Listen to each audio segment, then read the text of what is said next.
Hello everyone, welcome to Desilicious kitchen. Today we are going to see how to make rasam powder. Rasam powder is the backbone of any good rasam. Rasam is soup and much more than soup. It's very tasty, it's nutritious, it's very soothing for the throat.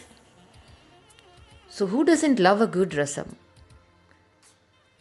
But before that, do not forget to subscribe to our channel Desilicious Kitchen and press the bell icon for notification. We have taken 250 milliliter as 1 cup, but you can use any cup. Let us see the ingredients needed to make this rasam powder.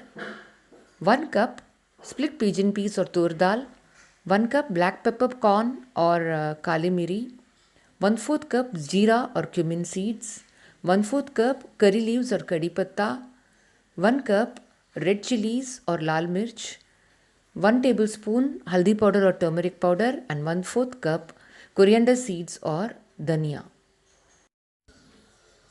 Now we have heated a pan and first we are adding in the red chillies. We are going to roast until the red chillies turn crisp.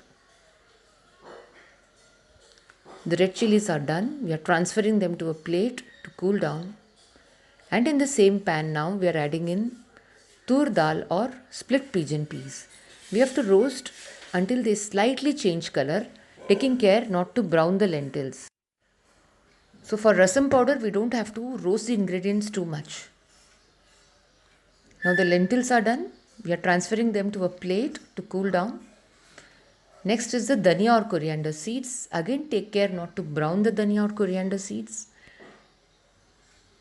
These are done. Next is black peppercorn or kali miri. Roast for just about 1.5 minutes.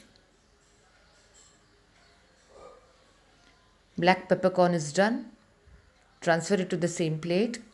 Next in the same pan is cumin seeds or jeera. Don't let the jeera also brown. Roast on a low flame. Jeera is done. We have transferred it to a plate. And in the same pan, now we are adding the last ingredient, that is the curry leaves. We have added the curry leaves with the stems. But these stems are very tender and fresh. They give a nice aroma and flavor to the rasam powder.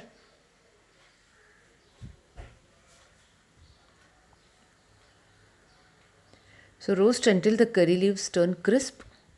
We are done with the curry leaves. Now we have taken all the roasted and cooled ingredients into a mixer jar and added the turmeric powder on top of it. Remember, we have not roasted the turmeric powder. Roasting the turmeric powder will spoil the taste. So not to roast the turmeric powder, but add only in the end. Now we are done with grinding the rasam powder. Our rasam powder is all ready, all aromatic to make rasam. So this is the rasam powder that helps in making delicious rasam. Wow, see, that is the rasam that we made with this rasam powder. We are going to post the rasam recipe very soon, immediately following this rasam powder. Do check it out in our channel. Hope you enjoyed watching this recipe. Bye for now. Take care. See you soon with another video.